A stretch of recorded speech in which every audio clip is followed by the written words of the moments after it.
Hi viewers. In this little deli container is ground bean pod shells. I did a video once before on how my the beans from my garden, that dry my my soup beans. I've been grinding the pods to add it as grit. Now this isn't ground as fine as I normally do because I want to have this absorb a little of the moisture in the in the urban worm bag that I've had the 15-pound pumpkin in. One of the effects, as I anticipated, was a lot of moisture in the bin. So I need to add something, and I'm really steering away from cardboard at this point. The longer I've done without it, the better I see the results of my bin. So I'm coming up with alternative natural methods, and this seems to be something that they devour rapidly. So I have some really fine stuff in the bottom, and then a little bit that's more fibrous that will absorb moisture. Anyway, someone made the suggestion, what if you grind some of the beans? And I said, well, all I have is an old magic bullet, and I don't know that it'll grind beans. But we're going to try it. So these bean pods are intact. The beans are still in them. I'm trying to break it open with one hand, but here you can see. So what I'm going to do is, well, now that you can see the beans coming out, I'm going to stuff this one. You can hear it shaking. The beans are in there. You can see the beans. I'm going to stick these two. Hold on, let me screw on the cap. All right, so I put it up on the magic bullet. I don't know how to mute sound in a video, so I'm going to pause the video for that because it's really loud. It should take about 10 seconds one way or the other. It's either going to break my magic bullet or it's going to be a success.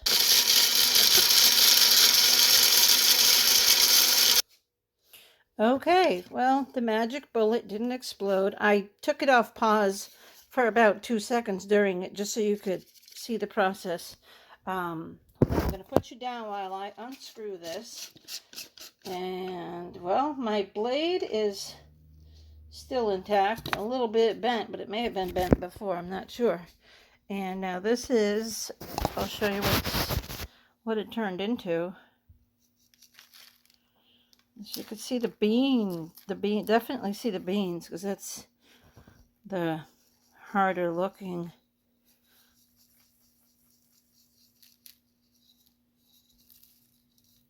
And obviously there's still some moisture in the beans because there's some stuck in the bottom. Let me see if I can zoom in a little bit just to show you. So this is the ground, 2 of the pea pods with the beans. Now that's flesh. That's, the inside, these beans weren't fully dried throughout yet. So that's kind of it's edible. And then this will be their grit and their fiber, their bulk, whatever you want to call it. Just a little bit, yeah. So I have I have 2 grocery bags of beans that I picked that I haven't shelled yet.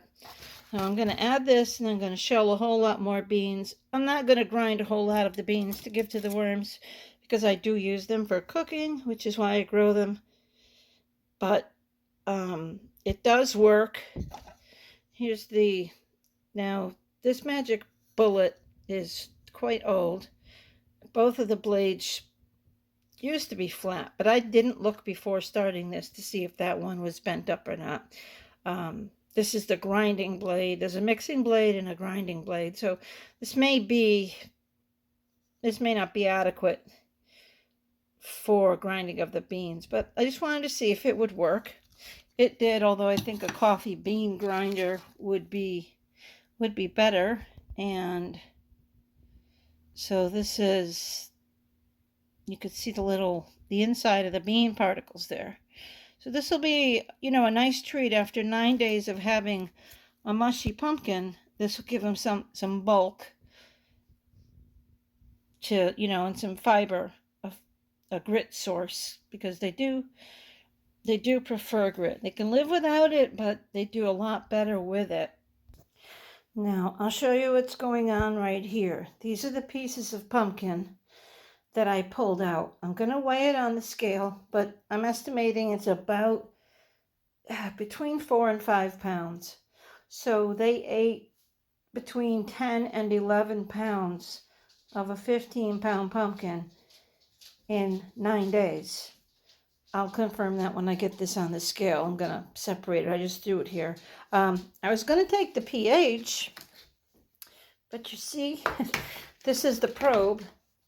And when I went to pull this tip off the protective end, instead of the tip coming off, the entire wiring harness pulled out of the pH meter. So I'm going to be contacting the seller to get my money back on that. I don't think that's how it's supposed to work.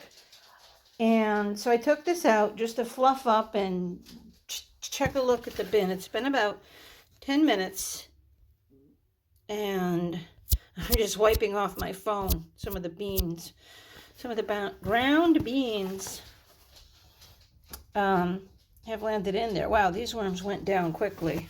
Let me just show you with the pumpkin out right now. I'm going to be burying it. Actually, I'm going to be burying most of it back in, so they're still going to have it. But let me just give you an idea of the population of this bin.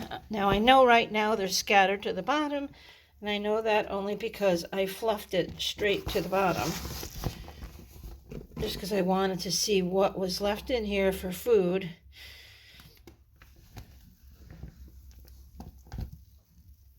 But everywhere throughout this bin, there's just masses of worms. You're not going to see a worm ball right now because I took their pumpkin out and fluffed the bin. Even though it's hard to fluff because it's pretty moist. It's not horrible. I really would like to know what the pH is, but unfortunately my meter broke.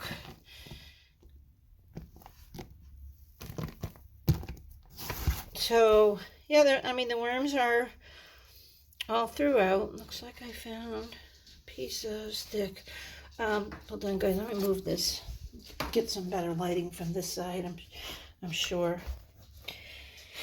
Okay. As I lean and I'm blocking the window light. So yeah, the entire bin is full of worms throughout it, and they're mostly red wigglers, and of course you can see the bright Euros for the small population of Euros that are in there. It does go, it'll be this population straight through to the bottom, completely through, just worms and worms and worms and worms. So I'm going to go ahead and bury their pumpkin, what's left in the bottom now, so we won't be able to know how many days it takes them to finish the entire 15 pounds, because it was becoming too unhealthy. The idea of sitting the pumpkin up on top of the castings, I'm glad I did it, and considering how much they ate of it when they had to climb up and over the walls to get it is amazing. But, if you start to see something go awry, you don't want to continue it just for the sake of getting a good video, because I want to make sure the health of my worms is maintained. So I'm going to take the rest of the pumpkin. I'm going to weigh it. I will show you on the camera how much is left, so you can see the math of what they, in fact, did eat of above ground pumpkin in a 9-day period.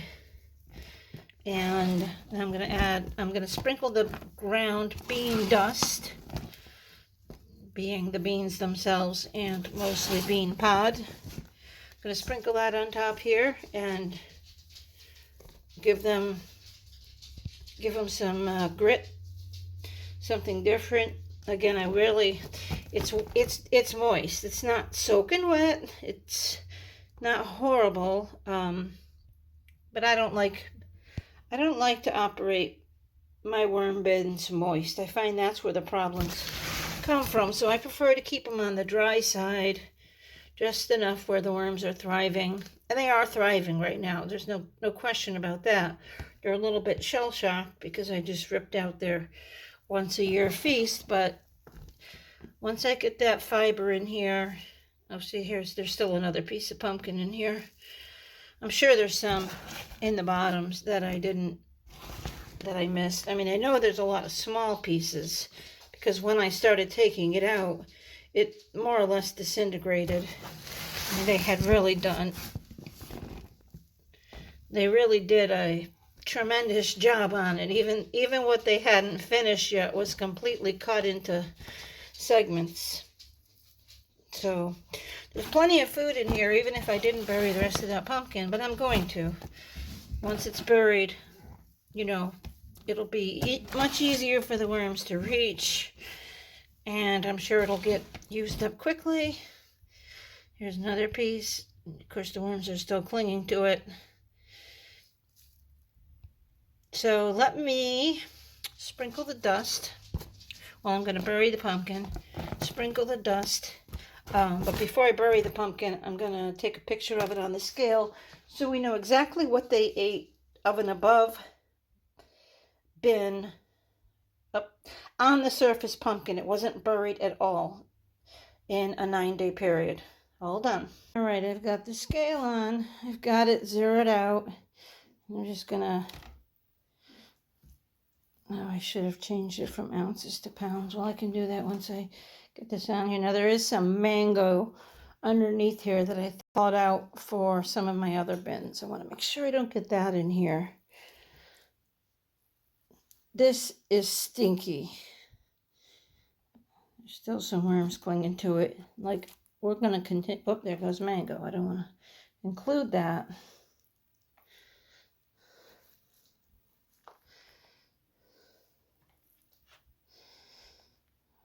45. So we're up to just over 3 pounds right now.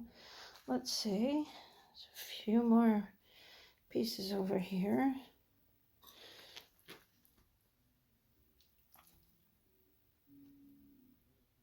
Messy hands. What else is new? All right, I want to make sure I don't get any of the mango. I also put it down in a tray of castings. So, oh, look, we got an escaper. We got an escape worm that crawled out from in between the pumpkin and was going into the finished castings, which is what's on this tray. I just haven't picked out all the cocoons yet. Okay. Last piece. Oh, I see one more. Hold on. Okay, let's see. This, and this. All right, so that's it for the pumpkin. Wait, we got this. Oh, I see another one. Okay, so all that's left there is mango. Those are going into the African blue worm bin. So the grand finale is 67 ounces, which is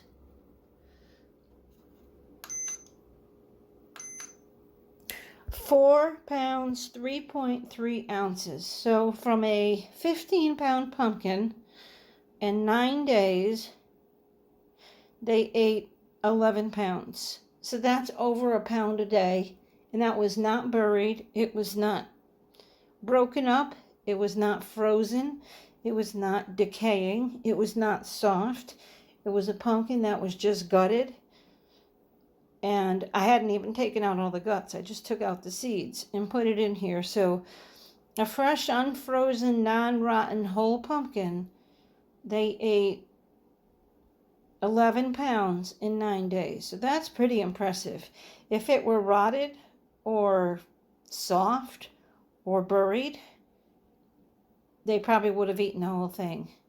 But you can look back at all the videos. I chronicled updates throughout it. The pumpkin was left on the sitting on the surface the entire time, so the worms had to crawl up over it or go under and dig through it. So that's pretty impressive. 11 pounds in 9 days of something that wasn't frozen or soft. They definitely deserve their bean treat, which I'm going to go do now. Thanks for watching, everybody. I will be doing more videos soon. Please share, please subscribe, thumbs up if you'd like. I'm trying to get my channel to at least 200 viewers so I can do some slideshows and polls. The community tab doesn't open until you reach 200 viewers. So if anybody knows anyone that would be interested in watching my channel, please share it so that I can reach that subscriber count and offer some additional content that I know viewers would be interested in. Have a wonderful day.